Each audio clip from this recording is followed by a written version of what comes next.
The Lata County Courthouse stood in quietude, a place where justice sought to mend the deepest wounds. The air was thick with unspoken grief, a palpable sense of loss that permeated every corner of the building. Inside, anticipation hung heavy, a collective breath held as the world awaited the final chapter of a harrowing ordeal.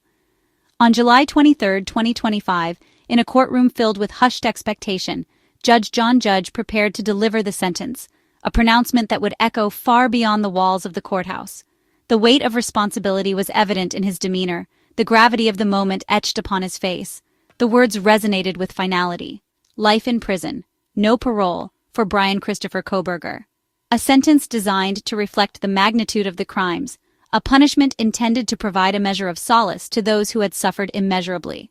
For each of the 4 counts of first-degree murder, the punishment was the same, a lifetime removed from society, a debt to be paid in full for the lives so brutally taken. The legal documents detailed the extent of the devastation, each page a testament to the irreversible loss. Kohberger would never walk free again. The prison gates would close behind him, severing his connection to the world he had so violently disrupted. His future was now defined by confinement, his existence reduced to the 4 walls of a cell. There was no celebration, no triumphant cheers, only the quiet release of breath from families who had endured every agonizing step of the trial, their faces etched with a mixture of relief and enduring sorrow. The courtroom, usually a stage for legal battles, was now a sanctuary for weary hearts. The verdict was not a victory, not a cause for jubilation, but a confirmation of the darkest chapter of their lives, a stark reminder of the void that could never be filled. The memories of those lost would forever cast a shadow, a constant presence in their hearts. It meant the legal fight was over. The endless hearings and emotional testimonies finally concluded, and they would never again face the man who shattered their world, the individual who had irrevocably altered the course of their lives. The empty defendant chair served as a symbol of his absence, a promise of a future free from his presence. The sentence was the harshest available, the maximum penalty under the law, a legal wall built to contain the evil that had destroyed their children, a fortress designed to protect society from further harm. The imposing prison walls stood as a testament to the consequences of his actions. Life without parole brought closure, a definitive end to the legal proceedings, ending the threat of endless appeals and removing Kohberger from the headlines, silencing the constant reminders of the tragedy. The media frenzy would subside, allowing the families to grieve in relative peace. For the families of Kaylee Goncalves, Madison Mogan, Zana Kernodle, and Ethan Chapin, it was a turning point, a moment to begin the arduous journey of healing and rebuilding their lives. The memories of their loved ones would serve as a guiding light, a source of strength in the face of unimaginable sorrow. Now they could begin to grieve without the constant presence of the justice system, free from the legal battles and media scrutiny that had consumed their lives for so long.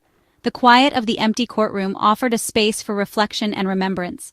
The legal chapter was closed, but their pain remained, a constant companion on their path toward healing. The scars of loss would never fully disappear, but they could learn to live with the pain, to find moments of joy amidst the sorrow. For Moscow, Idaho, and a nation transfixed by the case, the sentence was a statement, a declaration that justice would be served, that those who commit heinous crimes will be held accountable for their actions. The scales of justice, though slow, had finally found their balance. Even in the face of senseless violence, the law held firm, a beacon of hope in the darkness, a testament to the enduring principles of fairness and accountability. The courthouse stood as a symbol of resilience, a reminder that even in the wake of tragedy, justice can prevail. Kohberger's fate was sealed, his life irrevocably altered, his future confined within the walls of a prison. He would grow old and die in prison, a stark contrast to the young lives he took, a constant reminder of the potential he extinguished. The memorial for the victims stood in silent contrast to the cold reality of his confinement. The gavel fell with a somber thud, its sound echoing through the courtroom, marking the end of one nightmare and the start of a long, painful peace, a journey toward healing and remembrance. The setting sun cast long shadows over the courthouse, a symbol of the darkness that had finally begun to recede. Justice, at last, had been served, but never true healing could fully erase the scars left behind by such profound loss. The scales of justice had tipped, but the weight of grief would forever remain. The courtroom held its breath, a palpable tension hanging in the air.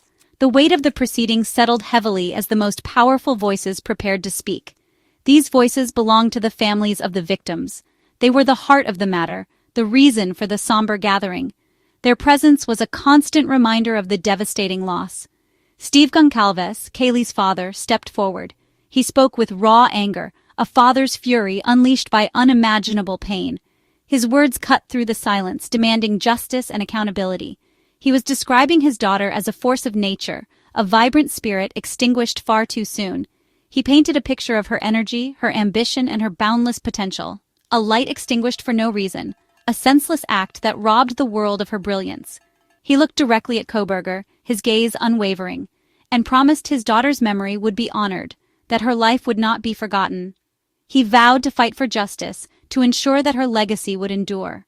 Christy Goncalves, Kaylee's mother, followed.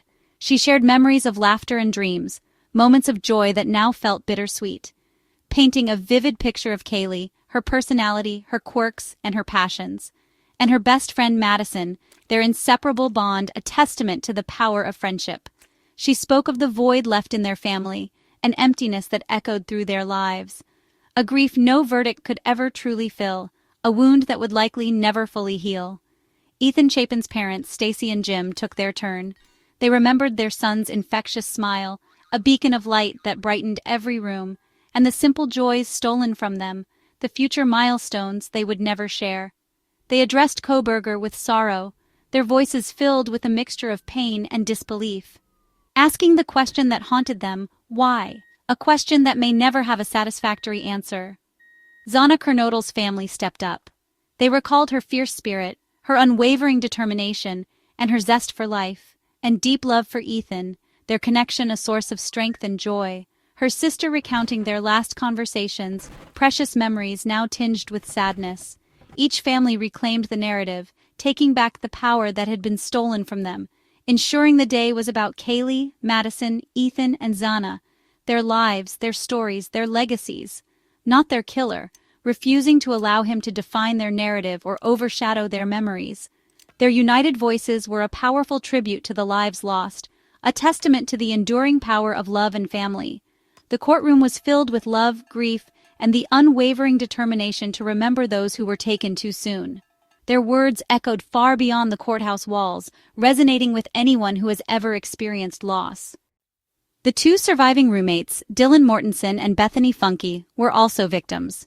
Their statements, read by a prosecutor, revealed the trauma of survival and guilt.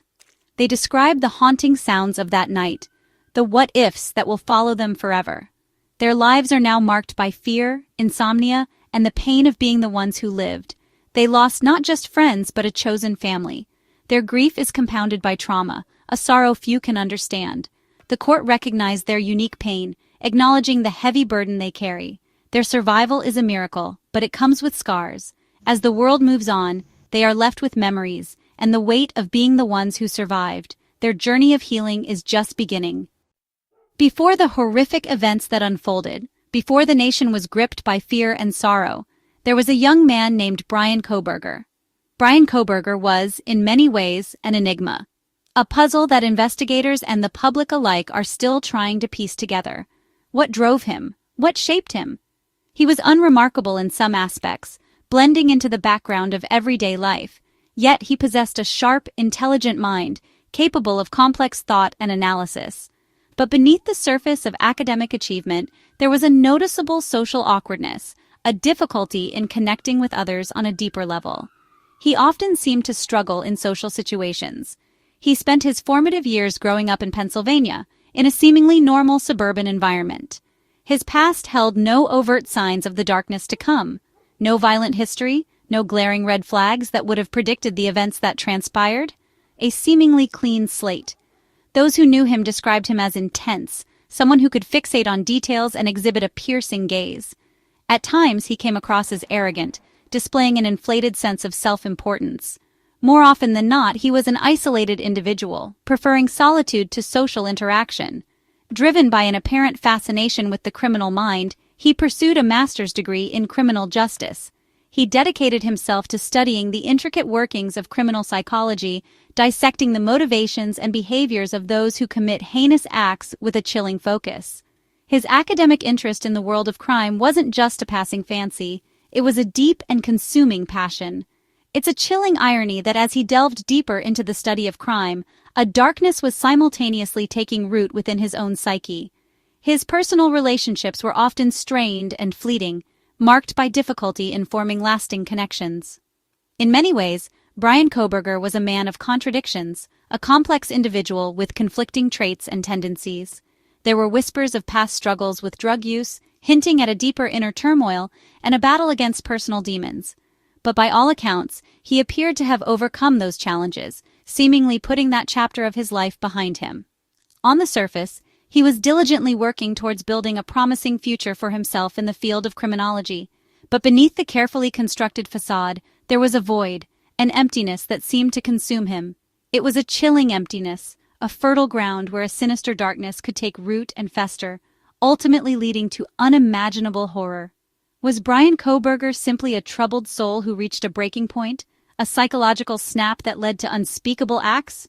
Or was he a cold and calculating predator, carefully concealing his true nature while meticulously planning his horrific crimes, hiding in plain sight?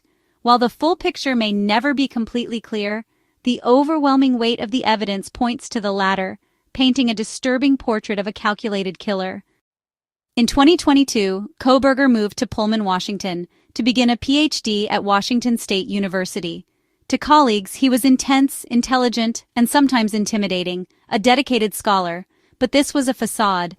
While teaching criminology by day, he was stalking his victims by night, his car seen circling their home. He lived a shocking double life, dissecting crime in class while planning his own. At the university, he was socially awkward, eager to impress, and often isolated. His arrest stunned the academic community, forcing them to reconcile the scholar with the killer. Kohberger's knowledge of crime didn't prevent his actions, it enabled them. He used his expertise to plan, believing he could get away with it. His two worlds collided in the most horrifying way. A former friend from Pennsylvania gave police insight into Kohberger's unraveling mind.